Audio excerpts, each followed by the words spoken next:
여러분 안녕하십니까? 김학중 목사입니다. 지난 9월 한국교회 대부분의 교단이 총회를 열고 새 임원단을 선출했습니다. 어느 때이고 기도가 필요하지 않은 적은 없었습니다마는 우리 모두가 인지하는 것처럼 지금 국내외적으로 풀어가야 할 많은 과제들이 있습니다. 그래서 그 어느 때보다도 평화의 기도가 절실히 필요한 요즘인데 이러한 때에 영적인 지도력을 발휘해야 될 분들이 바로 이번 총회를 통해서 새롭게 선출이 되셨습니다. 이 교단장님들이 이 혼란한 시대의 사회를 읽고 또 바른 길을 제시하는 분명한 목소리를 내주시기를 당부드립니다. 오늘은 국민일보와 C채널을 통해서 각 교단을 이끌어갈 신임 총회장님들을 모시고 한국교회 안팎의 현안들에 대해서 집중적으로 논의하고 또 대안과 희망을 제시하는 시간을 마련했습니다. 지금 이 자리에는 네 교단의 총회장님들이 나와 계십니다. 먼저 대한예수교 장로회 합동 전계헌 총회장님 나오셨습니다. 안녕하세요, 총회장님. 네, 안녕하세요. 반갑습니다. 네, 대한예수교 장로회 통합 최기학 총회장님 나오셨습니다. 안녕하세요, 반갑습니다. 총회장님. 반갑습니다. 네. 그리고 대한예수교 장로회 대신 유충국 총회장님도 나오셨습니다. 총회장님 안녕하세요. 네, 안녕하세요. 반갑습니다. 네, 마지막으로 기독교 한국 침례회 안희묵 총회장님 나와주셨습니다. 안녕하세요, 총회장님. 안녕하세요. 반갑습니다. 네. 먼저 우리 각 교단의 총회장님의 중책을 맡게 되셨는데 네 분에게 각각 소감과 포부의 한 말씀씩을 인사 대신 여쭙겠습니다. 우리 시청자들에게 짧게 인사를 해 주시죠. 우리 총회장님부터. 네. 예. 합동 총회장 전계헌 목사입니다. 어떤 분이 그 얘기를 하시더라고요. 총회장이 되려면 10,000명을 만나서 악수를 한다는데 저는 10명도 안 했습니다. 아, 그러셨습니까? 아주 독특한 방법으로 하나님의 특별한 수단으로 총회장이 돼서 네. 갑작스럽게 무거운 짐을 맡았는데 네. 하나님께서 쓰시겠다 하시니 시간과 좀 정열을 바쳐서 네. 총회를 잘 섬기도록 하겠습니다. 네, 감사합니다. 우리 통합 측의 최기학 총회장님도 네, 말씀해 주시죠. 예. 저희 총회는 금년에 102회 총회를 했습니다. 네. 마침 금년은 종교기 500주년이고 한국교회에서의 교회 개혁에 참 제2의 교회 개혁에 치열한 물음을 받을 때인데 네. 우리 교회가 보다 더 갱신되고 변화되겠다는 그런 의미에서 많이 무거운 짐을 진 느낌입니다. 2019년 3.1운동 당시에 우리나라 인구가 1,500만 명이었습니다. 네. 근데 우리 개신교인이 불과 1.25%밖에 되지 않았는데 네. 민족의 희망이었고 빛이었고 꿈이었습니다. 근데 지금은 19.5%에 해당하는 그런 우리 개신교인들이 그때보다는 사회적 신뢰도가 떨어지고 있는데 그런 사회적 신뢰도를 이번에 확실히 올려야 되겠다 하는 네. 그런 중압감이 있습니다. 그러시군요. 예. 얼굴 속에 그런 아주 그냥 각오가 보여집니다. 예, 우리 대신 측의 유충국 총회장님, 네, 소감과 포부 한 말씀해 주시죠. 네, 저희 대신교단은 통합의 은사가 있는 교단이 아닌가 네. 그런 생각을 갖습니다. 이게 하나가 되면 막강한 힘을 발휘할 수 있는 미국과 같이 될 수 있기 때문에 어떻게 하면 하나 되게 할까라고 하는 그런 고민이 있고요. 네. 또 지금 개혁주의가 사변화돼 가고 있는 이런 상황 속에서 개혁주의 실천운동인 개혁주의 생명신학을 어떻게 세계화시킬 것인가라고 하는 그런 고민도 있습니다. 예. 그리고 교단이 안고 있는 연금 문제. 또 1년에 한국교회가 3,000교회 이상 사라진다고 하는데 네. 어떻게 한국교회를 살려낼 것인가라고 하는 그런 짐 때문에 밤잠이 제대로 안 옵니다. 아, 그러시군요. 좀 눈이 부으셨습니다. 우리 기독교 한국 침례 안희묵 총회장님도 소감과 포부 한 말씀 부탁드립니다. 네. 지금 우리 한국 교회는 외적으로 이렇게 많은 기독교를 적대하고 또 무너뜨리려는 세력들로부터 공격을 받고 있고, 네. 또 문화적인 공격, 사회적인 공격, 또 여러 가지 많은 위험 속에 처해 있는 것 같습니다. 또 네. 내부적으로는 본질을 잃어버리고 또 무너져 내려가는 한국교회. 그래서 저는 우리 교단도 마찬가지인데 우리가 단지 생존에 머물 거냐 아니면 쇠락할 거냐 아니면 다시 한번 도약할 거냐라고 하는 저는 어떤 영적 골든타임에 처해 있다고 저는 생각을 합니다. 저는 이번에 총회장 나오면서 답답한 현재나 또 어두운 과거에 매달리지 않고 새로운 미래를 좀 열어가겠다. 그런 마음으로 이제 출마를 하고 또 총회장이 돼서 그런 마음에 또 여러 가지 부담감이 있습니다. 네 분이 공이 다 굉장한 이제 그 압박 또 부담감 이런 것들을 가지고 지금 계시는데 아마도 지혜로운 분들이 선출됐으니까 잘 이 현안의 문제들을 해결해 주시리라 믿습니다. 이번 총회에 우리 취재 기자들이 취재를 하면서 뽑은 총회 키워드를 보니까 동성애와 요가였더라고요. 아마 이 두 단어가 지금의 현 세대를 대변해주는 단어들 아니었나 이런 생각이 듭니다. 그리고 이제 총회 의결 사항 중심으로 저희가 좀 짚어보니까 예장 통합과 합동총회가 동성애자나 또 동성애 옹호자에 대해서 교단사나 7개 신학대학의 입학 조치를 하지 않도록 입학조차 하지 못하도록 그렇게 강력한 조치를 내리셨잖아요.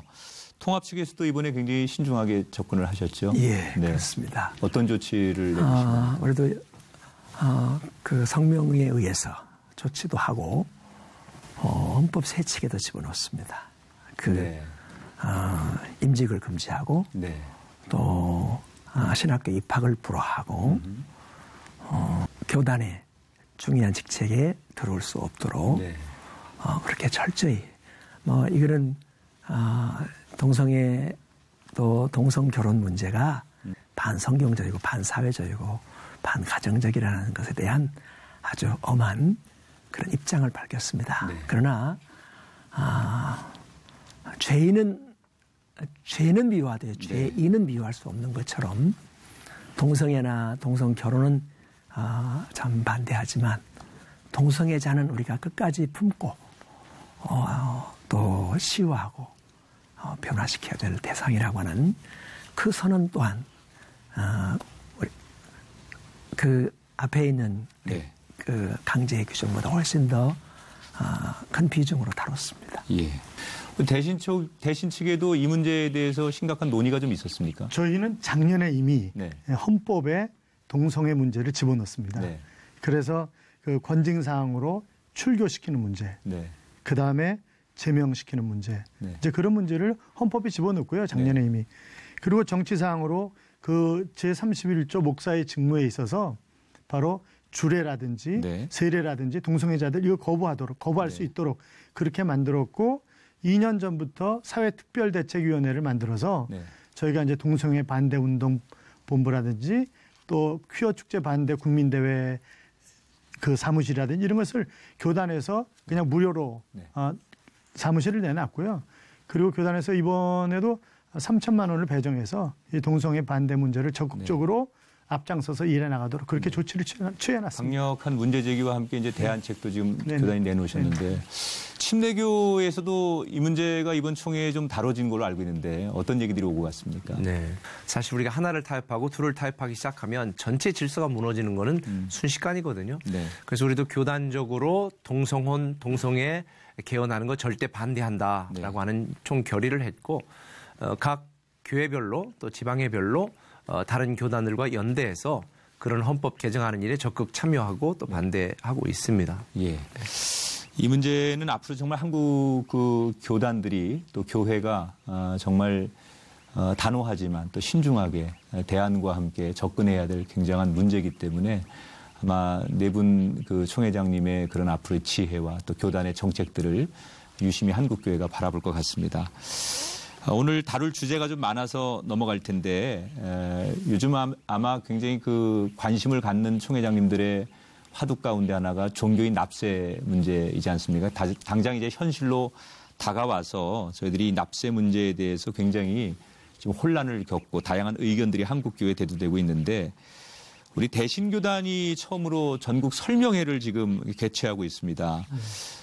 다른 교단에게도 굉장히 모범 사례가 될 것 같은데 어떤 내용으로 전국 설명회를 개최하고 계신지 좀 소개해 주시죠. 저희가 이제 1년 전부터 이제 준비를 했었습니다. 그래서 그 사회특별대책위원회를 만들고 종교인 과세본부를 두고 그러면서 이 과세 문제를 어떻게 할 것이냐라고 하는 그런 문제를 고민해 온 거죠. 사실 미국의 이제 3대 대통령이었던 토마스 제퍼슨이 그 종교 분리 원칙을 이야기를 하면서 그 이유가 바로 이제 세 가지 원칙을 얘기를 했었잖아요. 그래서 첫째는 정부가 교회를 핍박할 수 없다. 네. 둘째는 정부가 교회 세금을 내라고 얘기할 수 없다. 셋째는 정부의 수장이 교회 수장 될 수 없다. 이제 그랬었는데 이게 이상하게 흘러가고 있단 말이죠. 그러면서 본인을 위시한 믿음이 좋은 사람들이 정권을 잡았을 때는 문제가 안 되겠지만 그러나 그렇지 않았을 때는 분명히 문제가 될 것이다 라고 하는 그런 얘기를 했었는데 오늘 한국 사회가 상당히 심각한 그런 문제가 발생한 것인데 그래서 저희가 이렇게 종교인 과세 자료집 이래가지고 10월 17일 그 영안교회 양병희 목사님 심호하시는 영안교회부터 시작해서 8개 권역으로 11개 도시에서 그래서 11월 7일까지 설명회를 하고 있고 이제 쭉 뭐 종교인 과세가 어떤 종류가 있는가 그리고 어떻게 준비해야 되는가 이제 그런 부분들을 쭉 이제 자료집을 나눠주고 하면서 저희가 철저하게 준비를 하고 있고 뭐 학법도 법이니까요.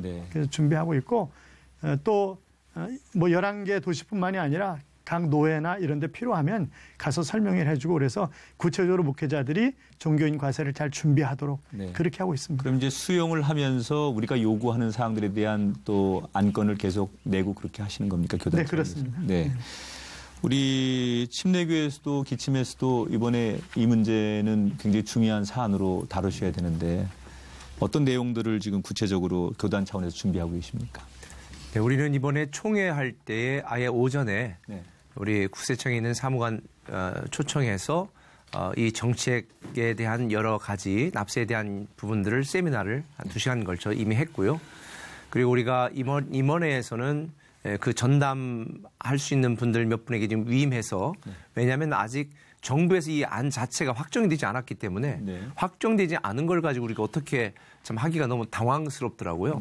그래서 확정이 되면 우리는 11월 23일에 교단 발전 그 협회 회의가 있습니다. 각 지방회의 회장님, 부회장, 총무, 각 기관 임원 이사들이 다 모이는 교단 발전 협의회가 있는데 거기에서 우리가 일괄적으로 세미나를 다시 해서 알려주고 그리고 우리 대신 측에서 우리 총회장이 만드신 것처럼 그런 확정된 정부 안에 확정된 우리 나름대로의 대안책에 대한 책자를 만들어서 각 지방회별로 우리는 전체 배부하고 그때 교육을 할 예정으로 있습니다. 예. 통합 측에서도 노예별 이제 순회 교육이라든지 여러 가지 뭐 대책들 또 때로는 굉장히 강경한 정부를 향한 주문도 하고 계신 걸로 알고 있는데 교단 차원에서 지금 준비하고 대응하는 것들이 어떤 것들이 있습니까? 우리 종교인들도 국민의 한 사람으로 세금을 내야 한다는데 이론이 없습니다. 그러나 분명한 사실은 이 종교인 세금이 충분히 우리 교계와 협의해서 이렇게 졸속적인 그런 그 세금 납부를 강요해서는 안 된다고 하는 입장입니다. 종교 간의 공정 과세가 지금 안 되는 안이 나와 있고 종교 간에 예, 종교 간에 또 기독교 목회자들에게는 세금 세목이 30여 가지가 되는가 하면 불교의 스님들은 2가지밖에 안 되는 그런 현상은 아주 잘못된 겁니다. 그렇게 지금 구분이 되어 있습니다. 그렇습니다. 이 과세 시행 과정에서 지금은 뭐 세무조사, 세무사찰을 하지 않는다고 당국자들이 이야기하고 있지만 그러나 세금 잘 냈는지 안 냈는지 조사하고 사찰하는 것은 정부의 권한입니다. 그렇게 되면 이 종교인 과세가 교회의 선교를 그 방해하고 위축시키고 그런 교회를 핍박하는 악한 도구가 될 수 있다고 하는 점에서 보다 신중하게 보다 더 광범위한 협의를 거쳐서 하는 것이 바람직하다고 봅니다. 지금 종교 간에 좀 형평성의 문제가 있다 이렇게 이제 얘기하셨고 또 그 부분에 대해서 강력하게 지금 정부를 향해서 공평한 과세가 될 수 있도록 해달라라고 우리의 요구를 하고 계신 거죠. 우리 유 총회장님한테 지금 이제 교단에서 대신직이 제일 먼저 전국 설명회를 하고 계시잖아요. 확정되지는 않았지만 이미 정부가 제시하는 가이드라인이 있고 그래서 현재 우리가 알고 있는 정보가 있고 또 아직은 이제 확정되지 않은 부분이 있는데 그래서 우리가 수용할 것하고 또 반대로 우리가 좀 개선을 요구한다든지 정부에게 요구하는 그런 것들이 교단에서 있을 것 같은데 어떤 것들이 구분되어 있습니까? 그 몇 년 전에 제가 아주 잘 아는 그 교수님께서 어느 정당에 초청을 받아가지고 갔다 오셨어요. 네. 그러면 저한테 뭐라고 얘기를 했냐면 목사님 조심하세요. 지금 정강 정책으로 교회 해체 작업에 들어가고 있습니다. 그것이 세금 문제입니다. 네. 이렇게 얘기를 하더라고요. 그러면서 이제 대형교회부터 손을 보기 시작할 겁니다. 그러더니 뭐 대형교회 계속 사고 터졌잖아요. 네. 물론 잘못한 거 벌을 받아야죠. 그러나 다른 의도가 있는 게 아니냐 이게. 말씀하신 것처럼 교회를 들여다보고 목회자의 목회 활동을 제대로 하지 못하게 만들고 하는 그런 좋지 않은 교회가 하는 일이 좋은 일이 얼마나 많은데 그 99% 잘하고 1% 잘못한 그것을 가지고 교회를 해체시키려고 한다고 한다면 이거는 저항할 수밖에 없는 그런 상황이 올 거란 말이죠. 네네. 그렇기 때문에 상당히 물론 소득세법이라든지 우리가 이제 소득세법에 의해서 세금을 내야 된다든지 세금 내야 되는 거 당연히 내야 된다라고 하는 거 너무나 잘 알고 있고 이미 대형교회는 상당히 다 세금을 내고 있습니다. 네. 그러니까 미자립 교회가 80% 가까이 되는데 세금 거둘 게 없는데 의도가 너무 분명한 거 아니냐라고 하는 그런 얘기까지 지금 하고 있거든요. 예. 그렇기 때문에 저희 교단도 지금 철저하게 물론 낼 거 내자. 네. 그러나 요구할 거 요구하자. 네. 뭘 요구하고 있습니까? 지금 사실상 뭐 1시간에 노동자 품삯이 뭐 7,500원으로 올라간다. 이제 그런 얘기 하잖아요. 네. 또 저희가 지금 한 달에 뭐 100몇십만 원이 안 되면 그것을 뭐 보조해야 된다. 그러면 1년에 정부가 200만 원 정도 한 사람 앞에 보조해 준다. 모든 교회를 해줄 수 있나요? 그거 불가능한 얘기입니다. 그런데 그러면 세금을 걷는 것만큼 걷겠다고 하면 거기에 따라서 필요한 그런 지원을 정부가 해줘라. 이제 그런 요구를 교단은 할 그런 계획을 가지고 있습니다. 네. 세금을 낼 수는 있지만 그러면 공평하게 그렇죠. 우리 목회자들이나 교회에게도 일반 국민이 누릴 수 있는 그런 혜택을 달라 이런 요구를 지금 하고 계신데 그 최근에 이제 기재부에서 한국교회가 지금 염려하고 있는 지금의 우리가 문제 제기하고 있는 이 문제들에 대해서 수용할 의사가 있다 이렇게 이제 밝혀졌는데 언론을 통해서 하나가 이제 교회 재정을 뭐 들여다볼 수 있지 않느냐. 이 목회자들의 납세 문제를 빌미로 해서 교회 재정을 보게 되면 이게 말 그대로 사찰로 이어지는 거 아니냐 이런 이제 문제 제기를 우리가 많이 했고요. 또 하나가 과세 기준 아니죠. 우리가 이제 목회 활동비 또 사역 지원비 이런 항목들에 대해서 아까 말씀한 대로 너무 많거나 조금 불합리하다. 그래서 기재부에서 좀 축소하겠다 이렇게 이야기를 했다고 하는데. 이 부분에 대해서 어떻게 생각하십니까? 우리 안희묵 총회장님.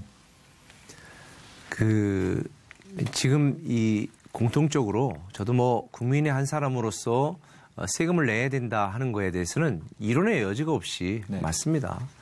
그러나 우리가 받는 사례비나 또 우리가 받는 이득에 대하여 예를 들어서 세금을 내라 당연히 할 수 있지만 네. 지금 현재까지 나온 기재부 안을 보면 선교사들에게 지원하는 거, 지원받는 것부터 시작해서 목회하면서 밥을 사는 거 뭐 이런 부분까지 다 세금을 매긴다고 할 때에 이거는 아무리 선한 의도를 가지고 있다고 해도 이 선한 의지로 세금을 내려고 했던 대다수의 우리 교단의 목사님들 네. 정말 찬성하고 그렇게 해야 된다고 했던 분들도 이거는 종교 말살 정책이다. 이건 교회 해체 작업이다. 너무 당혹스러워하고 오히려 분노를 하는 겁니다. 그러나 우리 말씀하신 것처럼 악법도 법이기 때문에 우리는 거기에 대응해서 또 이거는 부당하다고 일단 얘기를 해야 되겠고 네. 그러나 그럼에도 불구하고 시행을 한다면 거기에 맞춰서 우리는 또 정부가 요구하는 기준에 맞춰서 저는 납세를 해야 된다고 생각을 하는데 자체적으로 생각을 하면 이게 외부적인 문제로만 또 돌리면 또 교회 안 다니는 분들이나 이런 분들은 네. 우리 욕할 수도 있는데 저는 오히려 이런 위기가 우리 목회자들과 교회의 자아성찰의 기회가 되지 않을까. 그래서 보다 투명하게 좀 더 정직하게 오히려 그들에게 우리 교회를 어필할 수 있는 더 기회가 되지 않을까. 네. 저는 또 그렇게 희망적인 생각도 해보게 됩니다. 그런데 이런 부분이 있는 것 같아요. 이게 뭐 세금을 액수를 얼마를 좀 더 낸다, 덜 낸다. 그 정도 차원의 문제가 여기가 아니고 더 근본적으로 왜 이게 발단이 됐나. 정말로 우리 교회식으로 말하면 기재부의 공무원들과 그런 분들이 애국 충정을 가지고 교회를 위해서 우리 믿는 사람의 표현으로 기도하면서 이런 걸 만들었나. 교회를 어떻게 하면 국가에서 도와줄까. 어떻게 교회를 잘 세워줄까. 그런 차원에서 만든 것인지 아니면 세금도 없이 다 이렇게 막 대형 교회들이 있고 그러니까 저 과세 대상으로 삼고 그 일로 인해서 더 음흉하고 엉큼한 그런 속임수로 접근하는 것인지 아직은 알 수 없는 것이 궁금합니다. 좀. 네. 지금 우리 납세 문제에 대한 이야기를 나누고 있는데 네 분의 그 교단장님들의 이야기는 우리가 국민의 한 사람으로서 또 유연하게 국가와 사회의 질서를 지키자. 그러나 아쉬운 부분들 또 교회의 이야기와 합의되지 않은 이런 부분들에 대해서 일방적으로 정부가 또는 다른 그 종교와 형평성의 문제 속에서 어려움들이 있는 것에 대해서 귀를 기울여 달라. 유연함과 또 강경함을 동시에 말씀해 주고 계십니다. 납세 문제는 이 정도에서 좀 정리를 하고요. 우리가 지금 한국 교회를 향해서 자성하는 목소리 가운데 하나가 한국 교회가 너무 많이 분열돼 있다. 그래서 언젠가부터 우리 한국 교회 통합 또 연합 이런 것들을 굉장히 많이 얘기하고 있습니다. 이번 그 통합과 합동 대부분의 교단이 지난 8월 창립총회를 가졌던 한국기독교연합 한기연 가입 인준이 끝난 것으로 알고 있는데 앞으로 이 문제가 어떻게 될지 좀 듣고 싶습니다. 우리 최 총회장님. 예, 이번에 한기연 가입을 결의했는데 어떤 사람들 오해를 하더라고요. 가입하면 한기연에 가입한 모든 교단이 마치 교단이 되는 것처럼 그런 것은 아니고 각각의 신학과 성경에 기초한 신학과 어떤 교리 신앙은 가지고 있대 대국가, 대사회 또 여러 가지 대국제 그런 문제에 공감하고 공유하기 위해서 연대하는 것은 적극 좋다고 생각합니다. 네. 통합 측에서도 이번에 어떤 여러 가지 의결이 됐죠. 예, 우리는 결의했습니다. 한기연이라는 새로운 연합기구가 탄생하는 것은 우리 민족사에도 참 하나의 큰 좋은 계기가 될 것이고 한국교회 통합에 아주 좋은 그 계기가 됐습니다. 되게 진보 그룹 NCC 쪽이 있고 또 보수적인 그룹인 그 한기총 한교연이 있었는데 이번에 이 한기연은 한교연 그리고 NCC의 주요 교단들이 빅텐트를 쳐서 그래서 한국교회가 하나로 참 대사회, 대국가적으로 참 플랫폼이 될 수 있는 그런 좋은 계기를 마련했다 싶고요. 시청자들이 조금 이렇게 헷갈리실 것 같아요. 한기연은 뭐고 도대체. 우리는 익숙한데 한기총은 뭐고. 그렇네요. 한기연이 이렇게 시청자들에게 설명하면 어떻게 설명해야 잘 알아들을까요? 한기총이 소위 보수교단의 중심 연합기구였는데 거기에 이제 이단들이 끼어드니까 그 이단들과 함께 할 수 없다고 해서 나와서 새로운 연합기구를 만든 게 한국교회연합, 한교연입니다. 한교연. 예. 네. 근데 그 한교연이 교단장 협의회와 함께 한기연을 만들었습니다. 교단장님들이 다시 또 만드는 게 한기연이고. 예, 교단장들, 교단연합과 한교연이 합해서 한기연, 한국기독교연합회. 네. 그래서 지금 한기연에 속한 한국교회가 거의 한 85%. 교단장님들. 그 교단에 속한 교인들이 한 85% 한국교인의 85% 정도 점유하는 그런 연합기구가 됐습니다. 예. 그러면 앞으로 이제 남은 과제가 하나 되기 위해서 이 한기총과의 연합 문제 이것도 굉장히 이거 해결이 안 되면 연합이 의미가 없는 거 아니냐. 이 연내 합의가 좀 가능하겠습니까? 연내 합의는 좀 그렇다 할지라도 네. 한 기연은 네. 12월 5일 날 네. 제1회 총회를 하기로 이미 합의가 된 상태입니다. 예. 그 준비 과정에 있고 네. 한 기연이 결국 우리 한국교회 연합의 주도적인 역할을 하면서 네. 한 기총은 한 기연으로 한 기연과 함께 하나가 되는 그런 과정만 남아 있습니다. 네. 이제 우리 기침하고 네. 여의도 순복음교회 쪽에 기하성만 들어오면 네. 한 95% 정도 네. 됩니다. 예. 이번에 우리 교단에서는 이 문제에 대하여 신임원회 전권 위임을 했기 때문에 네.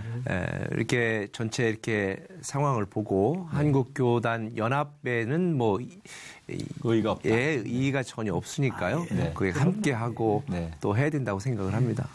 우리 합동이 지금까지 연합기구에 잘 안 들어왔습니다. 네. 근데 이번에 우리 왜 그러셨습니까? 정변 총회장님이 연합에 아주 적극적으로 나서셔서 사실 한국교회가 분열될 때 나라가 분열됐습니다. 예. 한국교회가 하나 되면 우리의 통일도 앞당겨질 것이라고 저는 기대합니다. 예.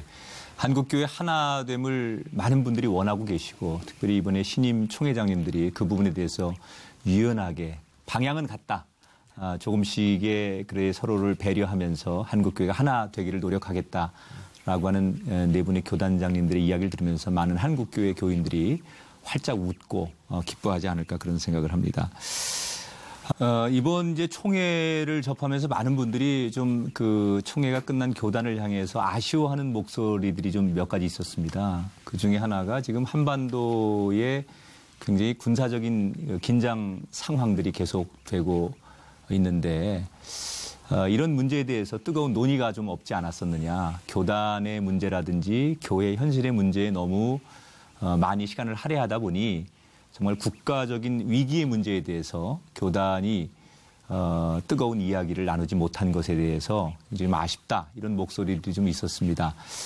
현재 한반도의 상황이 대단히 위기다 이렇게 많은 분들이 이야기를 하시는데 이 문제에 대해서 어떻게 보시는지 우리 안희묵 총회장님께 좀 여쭙겠습니다. 우리나라가 그런 이런 한반도의 특수한 상황 속에서 어떻게 하면 이 교회가 그 역할을 감당할 수 있을까? 네. 단지 어떤 통일에 대한 문제뿐만 아니라 통일 이후에 그들의 복음적인 관점에서 어떻게 북한이나 이런 사람들에게 복음을 증가할 수 있을까까지를 우리가 계획을 하고 미리 준비하는 일에 사실은 좀 미흡하지 않았나라는 생각을 하면서 적극적으로 이제는 그런 어떤 정치도 참여해서 직접 교인들이 저는 우리 교인들에게도 투표 안 하는 사람은 진짜 그리스도인이 아닙니다라고 제가 강조를 하거든요. 다 참여해야 되고 또 국가를 위해서도 기도해야 되지만 또 국가가 그 이후에 미래에 대해서도 우리가 복음적인 부분까지도 보면서 좀 적극 참여하고 기도하고 목소리를 내야 되지 않을까 그렇게 생각을 합니다. 국민들은 지금 굉장히 이제 한반도의 군사적 긴장 상황에 대해서 불안해하고 있지 않습니까? 그래서 특별히 이제 기도하는 종교인들에게 또 우리 예언자적인 소리를 내는 우리들에게 좀 듣고 싶어하는 소리가 많은 것 같아요. 정치인들의 소리 말고 군인들의 소리 말고 또 정말 기도하는 영적 지도자들에게 이 한반도의 군사적 긴장 상황에 대해서 해주고 싶은 얘기 국민들에게 지금 말씀하신 대로 우리가 조금 긴장해라라든지 또 아니면 조금 우리가 여유롭게 혼돈스러워하지 말고 전쟁에 대해서 너무 그렇게 불안해하지 말아라. 뭐 이런 여러 가지 메시지가 있을 수 있을 것 같은데 이 총회장님 그 부분에 대해서 지난번에 이제 저희에게 들려온 소식 가운데 하나가 트럼프 대통령께서 코리아 패싱이라고 하는 단어를 썼다. 네. 이제 그게 베트남 때도 이제 베트남 패싱. 그다음에 1974년에 역시 우리나라에 이우락 정보부장이 북한 넘어가고 이북 사람들이 내려가고 이런 왔다 갔다 하는 그런 현상을 보면서 미국이 화가 나가지고 카테 대통령이 그 당시에 코리아 패싱이라고 하는 단어를 썼고 그래서 그때 그 정치인들을 움직이는 미국의 보수주의 목회자들을 가서 만나서 그것을 막고 이제 그랬었잖아요. 그래서 지금도 우리나라 안에서 그것을 하려고 그래서 그 보수주의 목사님들 그리고 그 의원들을 초청해 가지고 행사를 하려고 하는 그런 그룹이 있고요. 네. 또 11월 12일 날 잠실운동장에서 전체 기독교인들이 모여서 나라와 민족을 위한 그런 기도회를 할 것입니다. 네. 그러니까 각 교회마다 마찬가지고 또 각 교회가 하나 되어서 교단이 하나 되어서 정말 기도하는 그 동독과 이제 서독이 2차 세계대전 후에 나눠지면서 1990년에 그들이 통일을 가져올 수 있었던 가장 중요한 역할을 네. 교회가 했다라고 하는 것에 관해서 누구도 부인할 수 없는 상황이잖아요. 네. 라이프리치 교회가 매주 5일마다 통일을 위한 기도회를 했고 그리고 그것이 확산되고 이러면서 결국 독일이 1990년에 통일을 가져왔던 것처럼 우리도 앞서 말씀하셨던 것처럼 각 교회가 기도하고 있고 최선을 다해서 우리가 함께 기도하면 통일은 반드시 온다고 생각을 하고 있고요. 네. 그러나 아주 경각심은 가지고 있어야 되는 거죠. 안보 불감증 이런 것을 우리가 떨쳐내야지 그렇지 않으면 안 된다라고 하는 그런 생각을 가지고 있습니다. 어느 역사든지 가장 힘들 때 교회가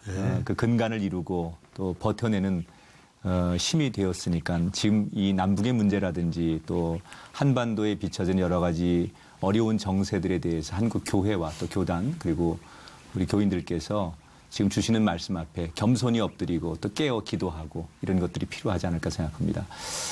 2017년이 종교개혁 500주년이어서 올해 정말 저희들이 이 종교개혁 500주년이라는 그 말을 참 많이 했고 또 특별한 의미를 많이 부여했습니다.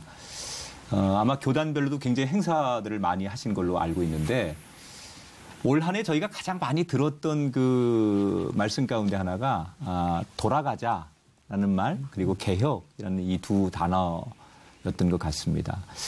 여러 가지 사회 문제들로 지금 도전받는 한국 교회에 그야말로 지금 생명력을 회복하기 위해서 지금이야말로 특단의 조치들이 좀 필요하지 않을까 생각하는데 좀 냉정하게 이제는 우리 한국 교회의 개혁 또 각자의 교단의 자성 또 우리 교단은 이런 것만큼은 반드시 개혁해내겠다. 이런 또 총회장님들의 이야기도 좀 사실 듣고 싶습니다. 너무 우리가 넓은 의미에서의 얘기보다는 나로부터의 개혁 그리고 교회 또 우리 교단의 변화 이런 것들에 대해서 내 총회장님께 좀 각자의 이야기를 좀 듣고 싶습니다. 예. 저희 교단은 102회 주제를 네. 거룩한 교회 다시 세상 속으로라는 주제를 다시 정했습니다. 그래서 우리가 이번에 그 구체적인 그 대안을 마을 목표로 잡았습니다. 마을 목표. 예. 이 마을이 사실 우리 예수님이 모든 도시와 마을로 두루 다니사 가르치시고 천국복음을 전파하시고 모든 병과 약함을 고치시니라. 이게 마태복음 9장 35절. 예수님이 사실 마을 목회의 원조다 싶습니다. 네.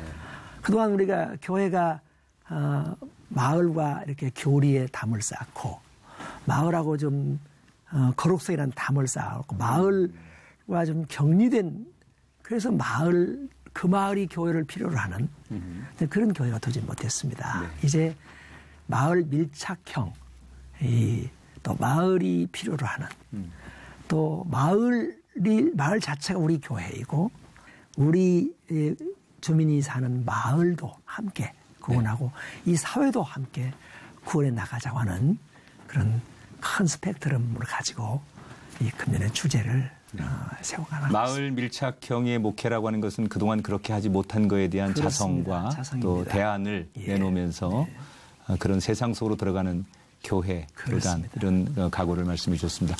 합동측에서도 나름대로 교회의 자성 또 교단 내부의 개혁 이런 것들도 많이 있으실 텐데. 저희는 이제 그 교회가 많고 노예가 많다 보니까 현안 올라오는 문제들 네.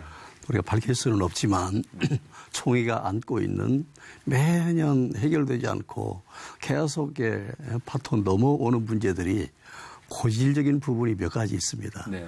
그래서 그 부분에 지난번 총회 며칠 기간 동안에도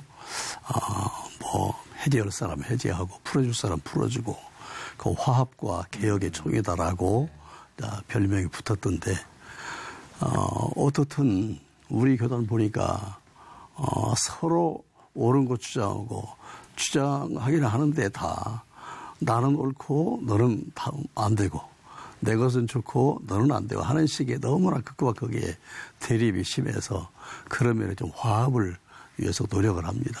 그러면서 뭐 이론적이겠지만 공교회의 거룩성 또 지도자의 윤리 회복. 네.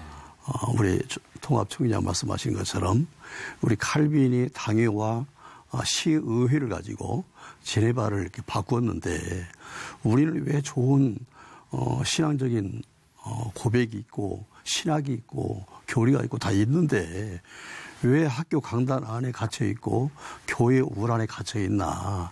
이 벽을 뚫고 좀 사회에 나가서 실천할 수 있는 뭐 아브라함 카이퍼 같은 그런 사람이 나와서 수상도 하고 막 대통령도 하는 그 시대를 만들어가기 위한 그 일을 좀 초석을 놓고 있습니다. 네. 합동 측에서 이제 화합을 얘기하시고 또 용서 뭐 이런 걸 얘기하시니까 굉장히 지금 한국 교회가 그런 방향으로 갈 것 같다 이런 생각이 듭니다. 우리 대신지육교단도 뭐 교단 개혁 또는 교회 내부의 자성 이런 목소리들이 많이 나온 걸 알고 있습니다. 장로교회 5대 솔라를 중심으로 해서 이제 이게 개혁주의가 형성이 돼 있는 거잖아요. 그런데 거기서 한 걸음 더 나아가서 이제 행동하는 그리스도인이 돼야 된다. 네. 그래서 7대 이제 그 실천 운동 이것이 개혁주의 생명 운동인데 생명신학인데 뭐 거기에는 회개, 나눔, 예수 생명, 뭐 이제 오직 하나님께 영광 이런저런 것들이 그것이 말로만 할 것이 아니라 행동으로 하자. 그래서 10월 31일 날 백석대학교에서 개혁주의 생명신학 선언문을 이제 구체적으로 설명을 하고 다시 정말 가슴 뜨겁게 어떻게 행동할 거냐라고 하는 문제까지 그래서 아침 9시부터 저녁 9시 반까지 그래서 마지막은 이제 집회로 가슴 뜨거움 그래서 행동하는 그런 그리스도인이 되기 위해서 그런 작업을 저희가 이제 해나가고 있습니다. 그래서 열심히 정말 그 개혁해 나가는 행복한 그런 교단을 만들어갈 것입니다. 좋은 표라든지 좋은 이야기는 참 많았는데 그것이 실천되지 않은 거에 대한 또 자성의 목소리 그런 앞으로의 개혁의 방향들을 밝혀주셨습니다. 우리 침례교에서도 교단 내부의 또 변화 그리고 한국교회 자성 이런 이야기를 많이 나누신 걸로 알고 있습니다. 저는 종교개혁 500주년 맞이해서 저는 기념행사로 끝나면 안 된다고 생각을 하고 있고요. 종교개혁이 아직 저는 완성됐다고 생각하지 않습니다. 근데 한국교회가 지금까지 이렇게 오면서 개혁을 이야기하는데 사실 개혁은 껍질을 벗기는 게 개혁이거든요. 고통이 있습니다. 근데 대부분 많은 사람들이 고통 없이 개혁하려니까 이게 문제가 되는데 노페인 노게인이라는 말이 있는 것처럼 먼저 목회자들이 먼저 고통을 감내해야 되는데 사실 진정한 개혁은 목회자들의 개혁이라고 저는 생각을 합니다. 목사님들이 먼저 개혁을 하고 목사님들이 목사로서의 목사다움을 회복하면 자연스럽게 교회 중직자들 그다음에 성도들 이게 회복이 되고 개혁이 되고 그다음에 한국 사회가 개혁이 되지 않을까라는 생각을 합니다. 제가 공부할 때에 어떤 분이 그런 얘기를 하는 거예요. 크리스찬이티, 신앙이라는 단어의 스펠링이 뭡니까? 라고 이야기하니까 CHRI 이렇게 나가니까 No 그러면서 LIFE 얘기하는 거예요. 크리스찬이티, 신앙이라고 하는 것은 라이프, 삶이다. 그러니까 결국 한국교회가 진정한 개혁이 되려면 목회자의 말과 삶이 일치하는 것부터 시작해서 이 암과 삶의 일치가 회복이 되면 말로 가르치지 않아도 교인들은 목회자의 삶을 보고 당연히 그렇게 따라오게 된다. 저는 그렇게 생각을 하기 때문에 진정한 개혁은 저 자신부터 생각을 합니다. 예. 때로는 조금 서로 다른 견해도 있었지만 대부분은 한국 교회가 나가야 될 일치와 방향성에 대해서 우리 네 분의 교단장님들이 동일한 말씀을 해주신 것 같습니다. 이제 마지막 짧은 답변 하나를 듣고 오늘 좌담회를 마칠까 하는데 2018년을 저희가 맞이해야 됩니다. 나름대로 계획과 또 소망들이 있으시겠지만 우리 한국 사회와 지금 이 방송을 시청하시는 한국 교회 많은 교인들에게 당부하고 싶은 말씀들 한 말씀씩 짧게 해주시면서 오늘 자담회를 마칠까 합니다. 우리 다시 이제 총회장님부터 돌아가겠습니다. 예. 우리 국민이나 또 국민인 우리 그리스도인이 같이 좀 착하고 정직하면 좋겠다 그런 생각을 합니다. 네. 우리 교단만의 이야기는 아니길 또 바라지만 우리 교단만의 이야기이길 바라지만 어떤 분이 그런 이야기를 하더라고요. 다른 나라에서 교단의 총회하는 모습을 보니까 그렇게 조용하고 진지하게 총회를 하는데 한국에 와서 보니까 막 싸우고 국회를 하는 것 같더라. 이게 국회에서 배운 것인지 국회가 총회를 보고 배운 것인지는 모르겠지만 그래서 좀 착하고 정직하게 같이 살아갔으면 좋겠다. 그게 우리의 희망이겠다 싶습니다. 네, 네, 좋은 말씀 주셨습니다. 우리 통합식 총회장님. 예, 우리 저희 교단 102 총회는 연대기적인 의미를 가지고 출범했습니다. 금년은 종교개혁 500주년이라서 우리가 제2의 종교개혁을 교회 개혁을 하자는 그런 과제를 안고 내년은 우리 그 정부 수립 70주년입니다. 네. 정부 수립할 때만 해도 사실 우리 국회가 우리 기독교인들이 국회의장도 나오고 대통령 나오고 사실 한국 사회를 리드하는 그런 그 주요한 인물들이 많았는데 우리가 내년은 정말 이 전쟁의 위험도 있고 평화에 대한 참 두려움도 있는데 정말 전쟁 없는 평화 통일을 위해서 우리 기도하고 또 내년도 선거도 있는데 정말 좋은 정직한 또 믿음 좋은 그런 일꾼들이 정부에 들어가서 우리 정부를 보다 더 참 건강한 깨끗한 정부로 만들어줬으면 하는 것이 작은 소망입니다. 네, 우리 유충국 총회장님. 네, 저는 그 간절한 바람이 있다고 한다면 아이들을 좀 잘 키워줬으면 좋겠다. 네. 제 그런 생각을 가지고 있습니다. 그래서 저희 교회도 초등학교 들어가면 그때부터 청년 때까지 3개월에 한 번씩 비전센터에 들어가서 꿈 키우는 작업을 합니다. 그리고 중고등학생들, 청년들은 중고등학교 때는 아시아 지역을 돌고 대학 청년 때는 미주, 오세아니아주, 유럽 이렇게 돌아서 세계 속에서 네가 할 일을 찾아라. 그리고 그 일을 위해서 교회는 전폭적인 지원을 하고 있고 그것을 이제 교단으로 확산해 나갈 생각이고요. 또 앞서 말씀들 하셨지만 목회자부터 세속의 옷을 좀 벗어야 되지 않느냐 하는 그런 생각을 가지고 있고 또 설교도 성경으로 다시 돌아가야 된다 하는 그런 생각을 가지고 있습니다. 마지막 우리 안인묵 총회장님 부탁드립니다. 네.